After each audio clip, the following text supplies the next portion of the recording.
exercise, and maximalism. Its sprawling world is a vibrant wuxia love letter filled with over-the-top characters who can practically fly through the air, grand odes to the beauty of the natural world, and the dark political sorcery that threatens all of that on a daily basis. Okay. I see. That's good idea. The collage of the stories it tells, both the main saga and the innumerable side fables, are a turbulent gust of ups and downs both thematically and in quality.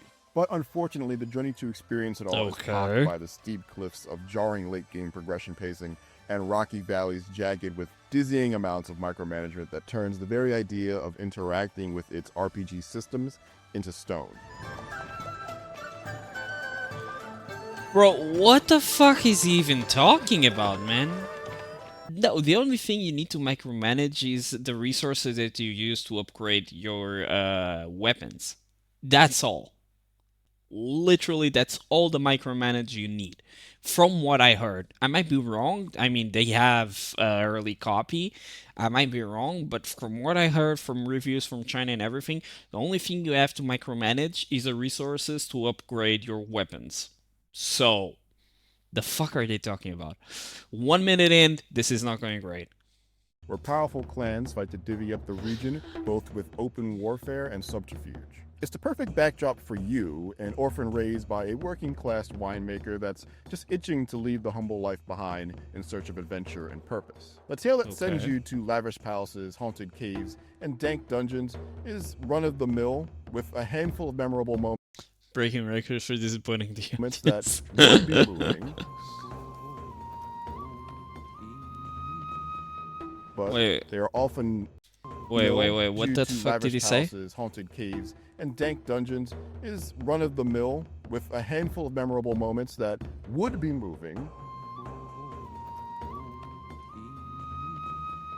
but they are often undone by some pretty awful English localization that makes exchanges between characters dense with redundant sentences and turns of phrase that don't really make any sense. All change daily and never a one missing. It's also plagued by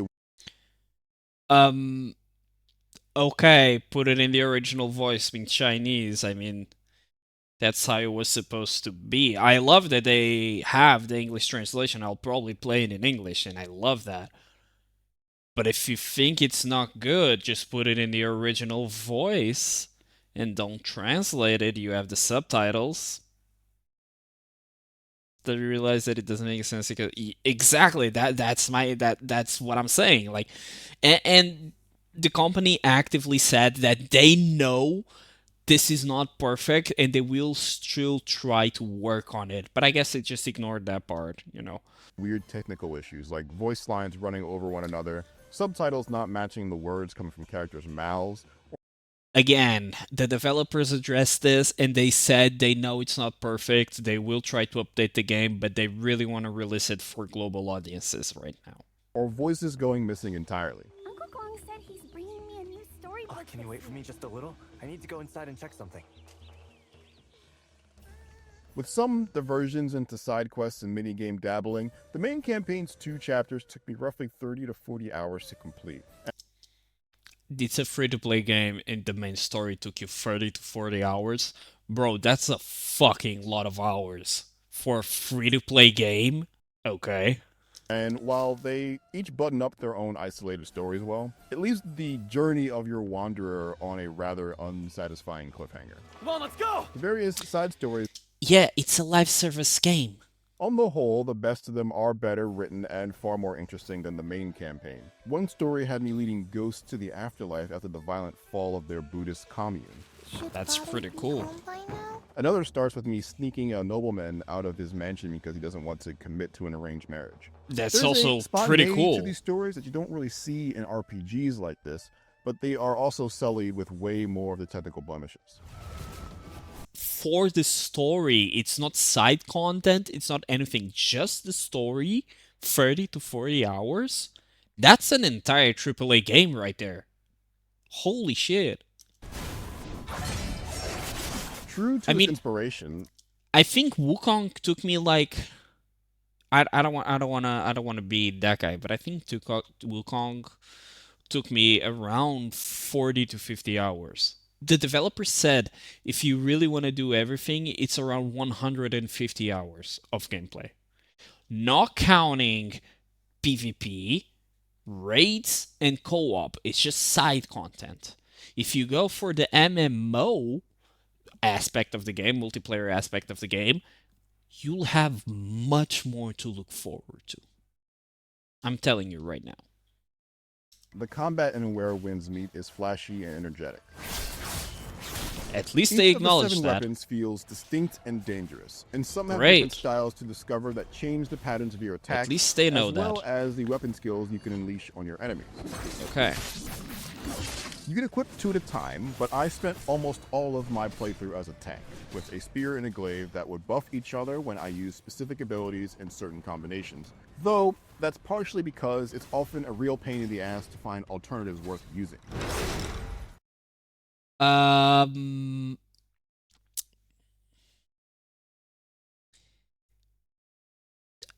This guy clearly did not see the combination of dual blades with the fucking bleed sword.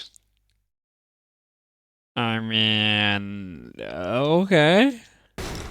All of the ability chaining and buff management makes Where Winds Meet feel much more like an MMO than an action game.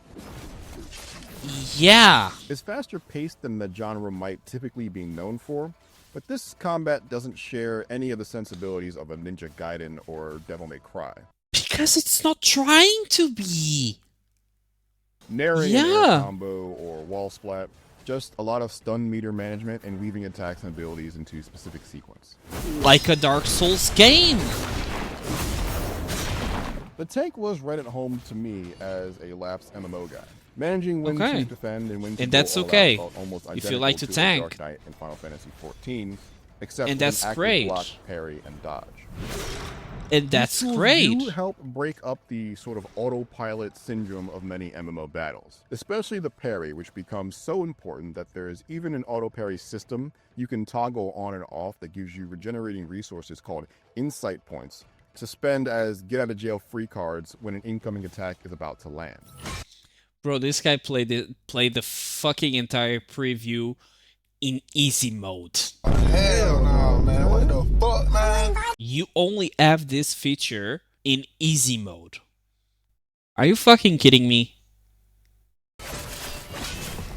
This was a great system for me to play around with early on, and I still appreciate it as a clever way to blunt some of the difficulty spikes for people who need it. The MMO but rowdier combat shine the most against groups of regular enemies.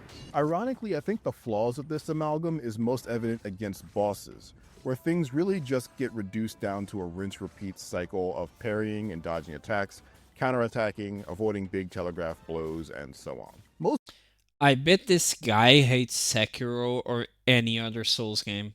Just saying.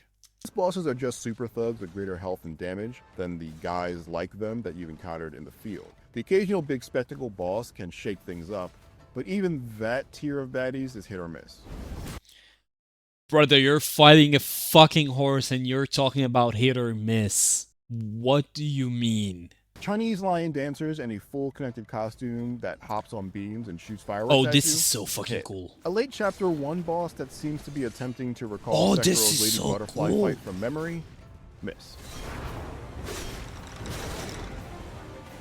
The vast She hits open you with world a is fucking overflowing with scythe. things to find and do when your adventure begins. Especially early on, I was pretty regularly surprised by some of the mostly silly things I stumbled across, like a bear practicing Tai Chi. But that's not simply there for a chuckle. You can actually spy on it and, through careful study, learn Tai Chi too. With it, I could then Yeah, channel that's the power great. of the wind to yeet this very bear into some nearby rocks. Great. If I finish, I need to get Cool to General shit. Shrine. When time permitted, I always stepped aside to try to use my mystic arts to solve puzzles in the wild. Where Winds Meet's big problem, though, is that it's filled wall to wall with other activities that come nowhere close to this sort of ingenuity. There are some jobs you can pick up that make a good first impression, like a healing minigame that turns curing diseases or setting broken bones into a card battler. And that's That not doesn't cool? evolve much and doesn't really reward you meaningfully as you progress up the ranks. Most Side note, yes, it does. You can use it on multiplayer because your character gets diseases and injuries as you play. So you can call people to your world to cure you and you pay them money. So yes, it definitely evolves. You can get rich just by curing fucking people. I'm not even joking. That's a social thing that they implemented. So, Everything else are versions of the sorts of things you'll see in any open world RPG like this, none of yeah. which change the well-worn formula of these distractions in a way that make checking each one out more than a couple of times feel worth the trip.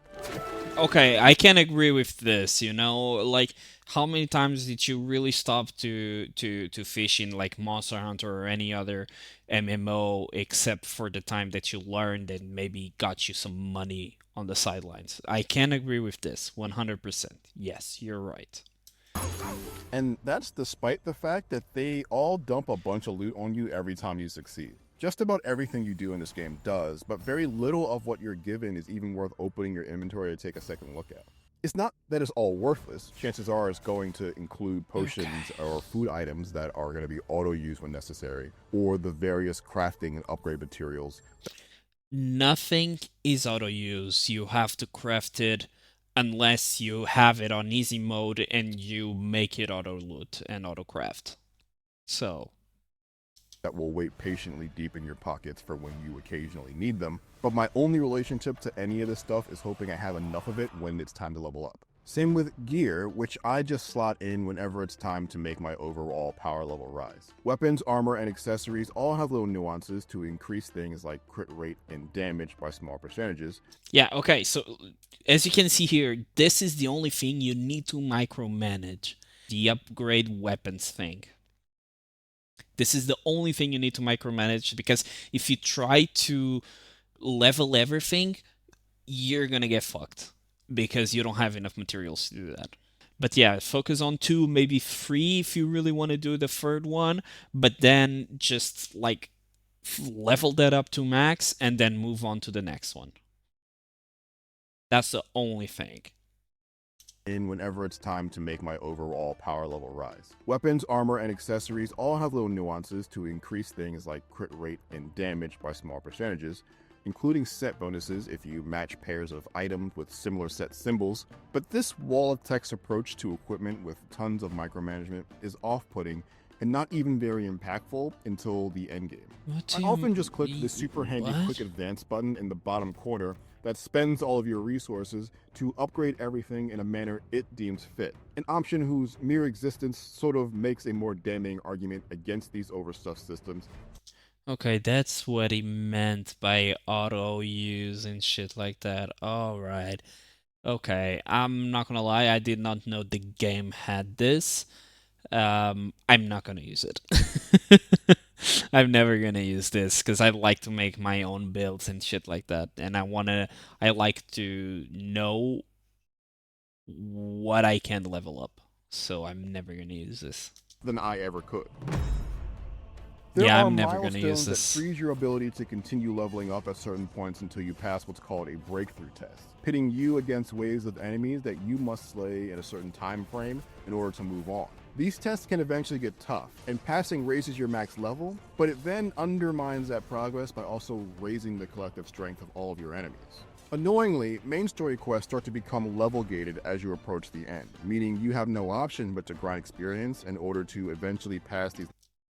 That's fucking great because it means that the world is not a cakewalk. You still have challenging encounters, even though you still level up. That's good, in my opinion. I mean, I might be wrong on this one. There are people that like I forgot the specific name, but there are people that actually like to get the experience where a specific area has a level from 1 to 10 and then you move on to the next area, and that's fine. If you like that, that's fine. I like the all the enemies that I encounter to level up with me. I love that mechanic and I think that's way more engaging and actually realistic. Um because it puts me on test and it makes me like really think and improve my gameplay. So I think that's cool. And even when you do, a breakthrough test might require you to wait real life hours before you can move on to the next tier, as it did for me on 2 occasions, by gating my progress behind daily server updates. Okay, I didn't know about this as well. So this is kind of like Warframe with the mastery system. Like if you fail, you gotta actually wait 24 hours to repeat it. Huh. I don't know. For the first 5 days of adventure, solo mode level breakthrough is limited by exploration days. On day 6, the limit lifts, allowing you to Oh, so okay, this is actually interesting. Wait a minute. So for the first 5 days, I don't know if this is only on the beta test server or the beta test period, but for the first 5 days, your level is gated because they don't want you to power grind level ups. And after 1 week of playing the game in real in-game time, resets daily at 5 a.m. exactly, there is no more level gating and you can do this. Is interesting. I don't agree with that because it's limiting. If this is on launch, I don't really agree with it because this is limiting kind of your experience per se. But at the same time, it's an interesting approach to make people come back, to kind of force people to come back.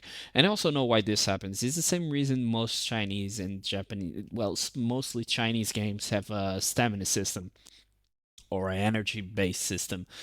It's because they actually have laws and regulations for the time that people can be playing online games. So by law, they gotta implement those systems to not get fined or anything by the government. So maybe this is a way to also prevent that. Oh no. Making me jump through a bunch of hoops to progress, only to tell me that I'm actually moving faster than intended, is ridiculous. Don't tell me how to waste my life. Okay, bro. Gliding across the windy shores, rolling hills, craggy mountains, and bustling towns of the Jianghu is a breezy experience thanks to your generous triple jump and wall running abilities, when they actually work, that is. During every play session, at inexplicable intervals of time, these Look at your fucking stamina. features will just inevitably stop working entirely, only to just be fixed when I log out and log back in. This doesn't make navigating all Okay, this might be a bug that they already issued, but we don't know. the mixed terrain a problem, but some hidden chests or activities that require these extra movement options are temporarily taken off the table for reasons that never feel good. Navigating lagging menus to sort out your gear, fumbling through sub-menus to click a tooltip so that I could read a further item description or find out where something was on the map was always a draining experience.